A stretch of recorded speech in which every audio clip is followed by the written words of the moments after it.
see him dancing, walking around on those, what's the word again? Oh, feet.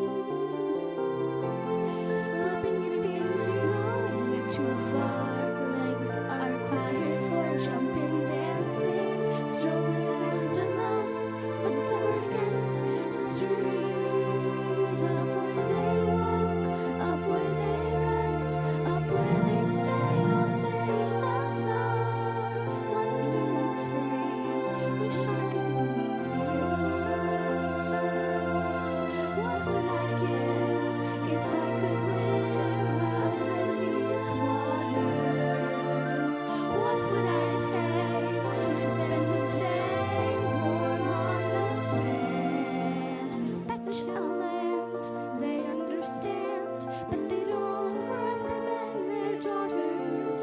Bright young women, sick of swimming, ready to stand, and ready to know what the people know. Ask my questions and get some answers, like what's a fire and why does it, what's the word, burn, when is it my turn? Wouldn't I love to explore that shore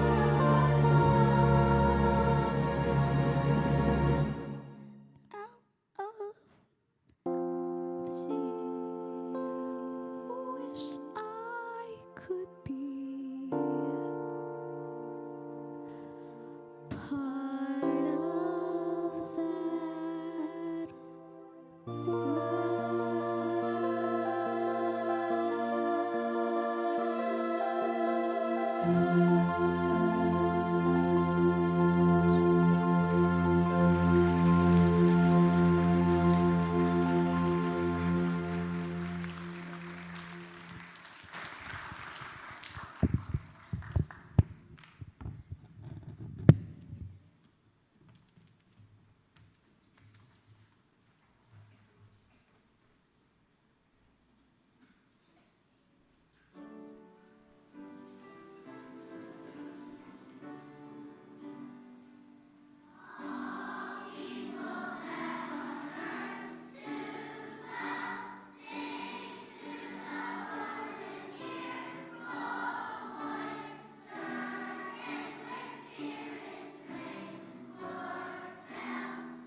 So that was a great introduction to chapel today, wasn't it? I feel like this mic is all spinning.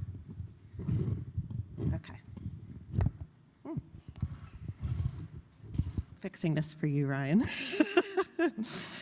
So how many of you know what that song is from? No, but you're kind of, I know why you're thinking Beauty and the Beast, because it's almost Beauty and the Beast time when that will be on stage. But August, do you, the Little Mermaid, and who is the princess who is singing that song in the movie? You got shout it out. Ariel, yes, and I know this because, so Bay and Sydney, where are you? It's one of my favorites. There you are, stand up. Let's give them a round of applause again. That was so beautiful. Sydney Scott, bass Casagurin in 4th grade. So I used to sing that song. This is funny. I used to sing that song to Ellie when she was going to sleep when she was little, about your age, down here in pre-K. And she would laugh so hard. She would kind of like get all awake because I don't sing very well. So I would crack her up with my little melody and, you know, try to get her back to sleep. But it's a favorite song of mine, so thank you for making my morning today. Girls, that was beautiful. And I wanted to give attention to Theo Nyman. Where are you? Are you here today, Theo? Wave, Theo, I can't see you. There you are, stand up, Theo. Theo, last week you played the piano for our entrance and I forgot to recognize you, but I want to recognize you now. It was beautiful music that you led us into, and it was even like a big culminating finish, and I love that. So thank you, Theo, for sharing off your talent. We love when you guys share your talent with us, so thank you. That was great. So guys, what are you noticing around campus lately? A lot of things are showing up. What are you noticing? Olivia, tell me. Lights. Lights are showing up everywhere. The parents are already busy decorating, and apparently they're really going to be starting on Friday afternoon with things that are inside. So how many of you are looking forward to Light the Night on Friday? I hope you all come from 6 to 8. Bring your families. It's going to be so much fun. We're really looking forward to it. It looks like the weather's going to be okay, so it'll be a fun night for sure. I hope to see a lot of you, 6 to 8. And happy March 1st to you, by the way. Did you know it was March 1st today? Yes, so I know we really haven't had a winter, and we've had kind of this spring-like winter, but it is the month of spring. It's the month of St. Patrick's Day, and we are actually doing something on Read Across America Day, which is tomorrow. We're going to be getting together with our buddies and doing some reading here on campus, so looking forward to that and celebrating reading together for sure. So I would like to bring up Mr. V to introduce our wonderful chapel speaker. Ryan Delp is going to be coming up here soon, and Mr. V is going to do his wonderful introduction for us to tell us all about Ryan. Who was Ryan's buddy in 3rd grade?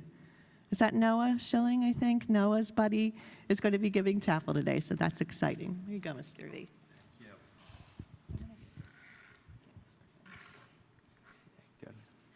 Good. Good morning. Thank you for that intro. So I have the pleasure of introducing all 8th grade speakers to Lower School Chapel, but I'm excited today to talk about our friend Ryan Delp. So I'm going to start with a quick story. When I interviewed here, which was, I believe, last March, which seems crazy to me that it was already a year ago, part of the interview process was students interviewing me, and I got the opportunity to ask them questions. So Ryan was one of those students in that process. And in those interviews, the way that Ryan spoke and the way that Ryan talked about Montgomery, I could immediately tell how much he loved it here, how much he cared about his friends and his experience as a middle schooler. So we asked questions about, what does your experience here at Montgomery, what happens? What makes it special? What do you want to see in your 8th grade year? What do you want to do in student government? Because he was a part of student government. The way that Ryan answered those questions with specifics about why Montgomery has been such a special place, he was able to share ideas about how to improve the student experience here at Montgomery, and ideas that he wanted to share just to improve his overall experience as a student in person here at Montgomery. So from those interviews, again, I knew that he was an impressive student. And moving into the summer, I was having kind of a hard day. So I was here at this point. I was trying to wrap my head around everything I had to do for the summer, and here comes this email from Ryan Delp, which said, "Hi, Mr. V. I just want to welcome you to the community. I'm excited for the upcoming year." Ryan has the ability to make other people happy, which I think we're going to learn about today. And from that email, it took a day that I was kind of down in the dumps, if you will, and that just uplifted my spirit. So that was awesome for me, and I wanted to make sure I shared that, to know that, Ryan, you made an impact on me that day. So his teachers describe him as one who is a deep analytical thinker, who brings boundless energies and enthusiasm to his classrooms and what he's learning. And this is why he has found so much success in the classroom. Outside of the classroom, Ryan is one of 2 of our student body presidents. He has been very consistent in this role, and part of the reason I think we're having so much success this year is because of him. Overall, he's just an impressive student, a caring friend, and one who pushes himself to be his best every single day. So please welcome Ryan Delp.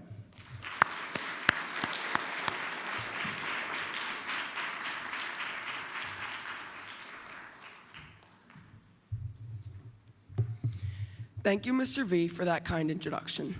Hello, parents, faculty, and students.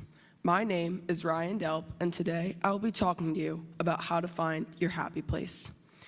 Now, for as much as I love to talk, and if you know me, you know I certainly do, I can promise you my happy place is not behind this podium. So what is a happy place? Well, in my opinion, a happy place is somewhere you can be yourself and feel like you belong. Here, you can find a sense of peace, calm, and connection. When you're there, it feels like nothing can get in your way and all of your cares and fears seem to fade away. It can be a situation, memory, activity, or place that makes you feel happy. Maybe it's your favorite vacation spot, like the beach, or somewhere you go almost every day, like a reading nook. It's a place you can go when you need a mood boost, a recharge, or a fresh perspective. You don't have to go there every day, week, or even every year. The options to where your happy place can be are limitless. If it makes you happy, then it works. Now that you all know what a happy place is, let's hear where some of your teachers and classmates said was their happy place. So where is your happy place? My happy place is when my daughter, who lives a distance, comes home, and my son, who always seems to be working, comes to the dinner table as well, and my husband, and we're all gathered together as a family for a meal. That's truly my happy place. My happy place is at the basketball court because basketball is my favorite sport. I have so many happy places. Actually, on campus, I have many happy places. I love going into the lower school classrooms, and when I'm met with warmth and hugs, it always makes my day. Why wouldn't that be a happy place? And then off campus, I love a good beach with a good book, sitting in the water, and enjoying the summer sun. So my family owns a home in Virginia, and my happy place is when we are all down there together. Our house is in an area of Virginia called the Northern Neck, and those of you who know me well know that I love early American history, and the Northern Neck is home to 3 of the first 5 presidents of the United States, including George Washington. It's home to 2 signers of the Declaration of Independence, and it's home to Pocahontas. So I love being in my happy place of the Northern Neck of Virginia because I'm surrounded by history, and my family and I love going around and learning about the past. Where's your happy place? Disney World! Thank you. Now, Mrs. Batson brought up a very good point, as she said that a happy place doesn't actually have to be a place at all. Your happy place can be being with people, such as friends, family, or anyone else that you love. I also think it's great how Mrs. Murata pointed out that you can have multiple happy places. Also, your lower school classmates' happy place lead perfectly into one of my favorite Walt Disney quotes. I think what I want Disneyland to be, most of all, is a happy place. A place where adults and children can experience together some of the wonders of life, of adventure, and feel better because of it. I love this quote from Walt Disney because I think it perfectly embodies what a happy place is. I'd say that Walt Disney achieved his goal because, as you can probably tell by these pictures, my happy place is Disney. I love the rides, the magical theming, and I always make sure to see my favorite characters. But what makes Disney so special for me is the memories and traditions I have from going there with family and friends. I will never forget my first half marathon at Disney. All the training I put in leading up to the race helped me achieve an experience that was more magical than I could have ever expected. One of the traditions is shown in the picture on the bottom right. I always get my picture in PhilharMagic next to the Wheezy poster because I have asthma. A favorite ride memory I'll never forget was riding Splash Mountain at night with my family. It was late at night in December, and with the castle lit up, it created an almost perfect experience. These memories give me somewhere to escape to if I'm stressed or anxious about a test, a sporting event, or anything in between. So why does this matter?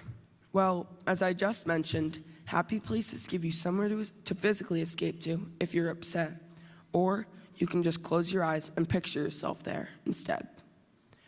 Obviously, I can't always go to Disney, but those pictures I just showed you remind me of good times with my family. Now that you've heard about the happy places of your teachers, classmates, as well as my own, let me share what they all have in common, or more importantly, what they don't have in common. Not all of them need money to get there. Mrs. Murata, for instance, loves warm hugs, which reminds me of one of my favorite Disney characters, Olaf. Not all of them are a physical place, and some of them are easier to get to than others, as some require a plane to get to them, and others are as close as your dining room table. Now let's talk about what they actually have in common. They all reflect each person's individual personality. For instance, Mrs. Bala, who loves history, has a happy place at her house in Virginia surrounded by history. They all brought a smile to the person's face when thinking about it, and they all involve time with family or friends. Now, I'm going to teach all of you how to find your happy place. Step 1 is to take some deep breaths and relax. Next, close your eyes. Finally, all you have to do is think about if you could be anywhere in the world that makes you happy, where would it be? If you already have a happy place, great. If not, maybe where you just thought of is a good place to start. And always remember, you can have more than one happy place, and that happy place can change. So, if you're ever struggling with a test or homework, I challenge you to picture yourself at your happy place. And if that happy place happens to be Disney, let me know when you're going. Thank you and have a great day.